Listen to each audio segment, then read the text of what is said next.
to the shed. Got some replacement parts for my quad.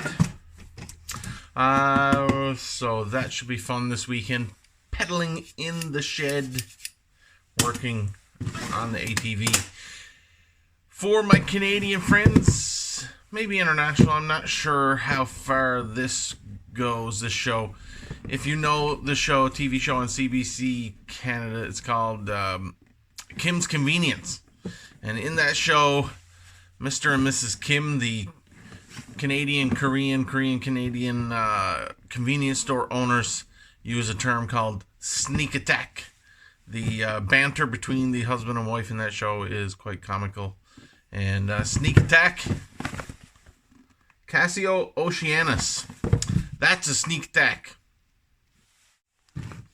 If you aren't familiar with Casio Oceanus, let me try to do my mediocre best to let you in on a secret that you should all be aware of.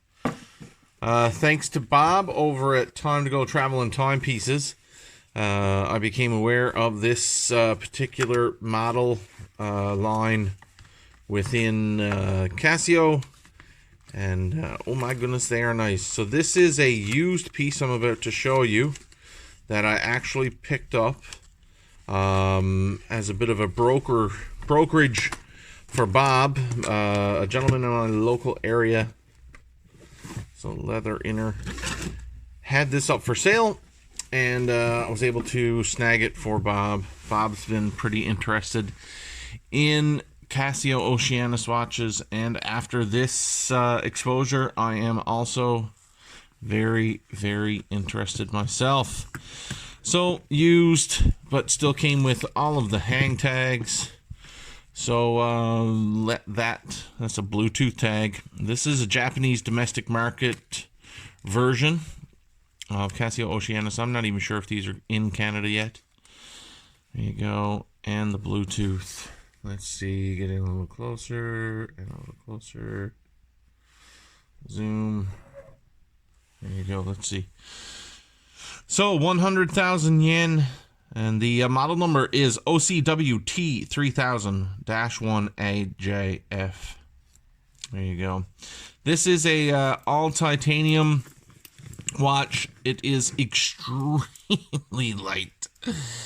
Goodness gracious. Wearing this on wrist. Right now it's not sized for my wrist, and I'm not about to try to size it. I'm just going to do a video for some content and then ship it out to Bob right away. The Oceanus line comes with typically a pretty serious set of specs, pretty high technology most often, and the finishes, to my understanding, are done in some sort of collaboration through Grand Seiko types of finishes. The case design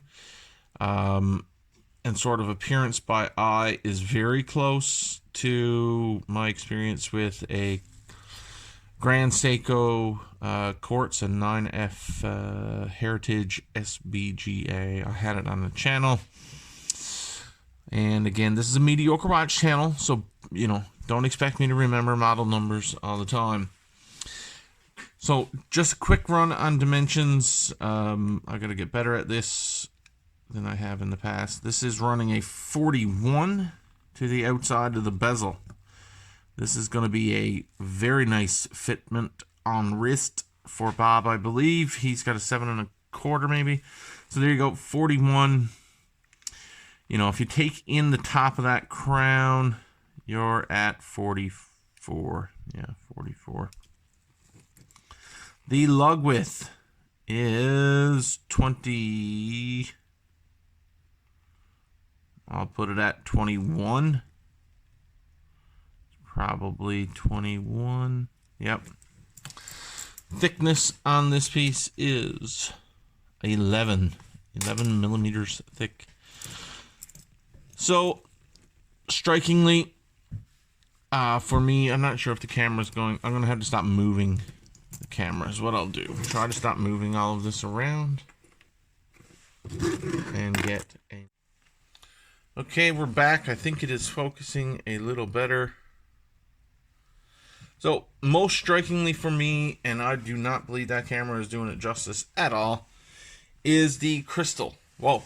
It is very flat. It's a flat sapphire crystal.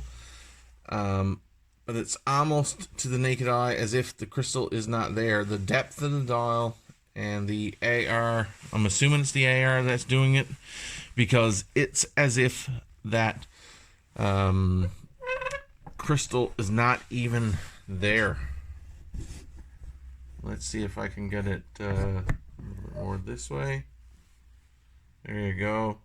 Wowzers, all of a sudden I've got a good camera angle. So yeah, there's a bit of reflection there. That's pretty great.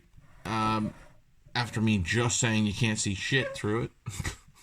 You can't pick it up at all. That's a non-rotating bezel. Subdials. Let's see if I can get the subdials correct, because this past week I was corrected on my subdials. So, subdials. Let us see what we can do here. No, I shouldn't point at it with a piece of steel. First, you get a date window at the 3. That's pretty great.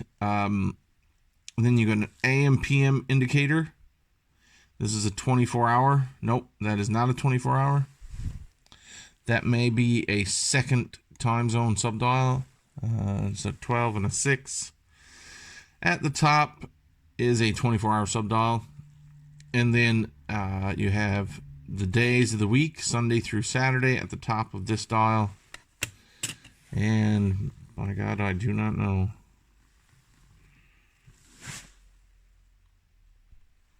What that one is.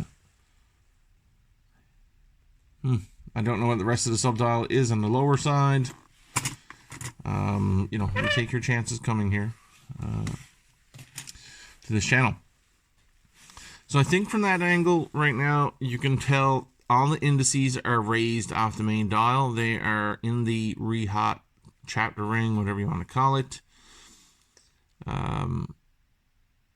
The Oceanus symbol is applied, but Oceanus Casio is printed. The depth of the dial is great. The hands are pretty great also. Legibility is great. When you're looking at the watch, the contrast from hands to the dial behind it are very nicely done. There are blue accents. You can see at the top here the blue just inside. I believe that is due to the crystal. I believe that is the air coating on the crystal, causing the light at the edge to deflect in a blue hue. And you can see the blue seconds hand, really great with the white, very little white coloring at the end. The hour hand is just inside the indicator, hour indices. The minute hand reaches out past the hour, almost to the re-hot, which is really nice. And the seconds, I think the seconds hand and the minute hand are just about the same. So, finishing. It might be a little dirty. I haven't taken it to, yeah, there's some dirt there showing up, some fingerprints and so on. You've got an Oceanus logo, so on the crown there, signed crown, double pushers. I'm not messing with the watch. It does have some technology options there, some Bluetooth. You have the ability to set this watch to an app on your phone. Otherwise, I don't believe it's a smartwatch of any type. It's just some little bit of a bump in some technology options there. I'm sure once Bob gets a hold of this watch and shows it on his channel, you will get much better information. So there you go. Side profile. Again, this does remind me of a Grand Seiko. Nice chamfered brush, polished brush. The bracelet looks mostly brushed, except for when you're looking at it straight on, there's brushed and polished, and that polish is on the edge of each link. So this is a single piece made to look like a 3-piece link. So you can see that they are all together. Clasp is signed, 2 security pushers, engineered milled clasp. Let's get that open back up a little bit. And so a fair amount of printing on the back here. Oceanus, multi-band, 6, Bluetooth, tough solar, tough movement. So again, I'm learning as I'm doing the review. Tough solar. So this is a solar watch. I wasn't aware. Shit, now I'm snorting. Made in Japan. Oh, of course it is. Yeah, sapphire crystal, titanium, 10 bar. I'm almost tempted to send Bob his money back and tell him that the watch couldn't be shipped for some reason, because I've I like the watch a lot. So if you're not familiar with the Casio Oceanus line, get out there, find yourself an AD, find one online. This is a smoking watch for the money. The finishes are phenomenal. And hey, there you go. Casio Oceanus OCW-T3000-1AJF. Get a look at one for yourself. That is very nice. All right, signing off from the Watch Shed.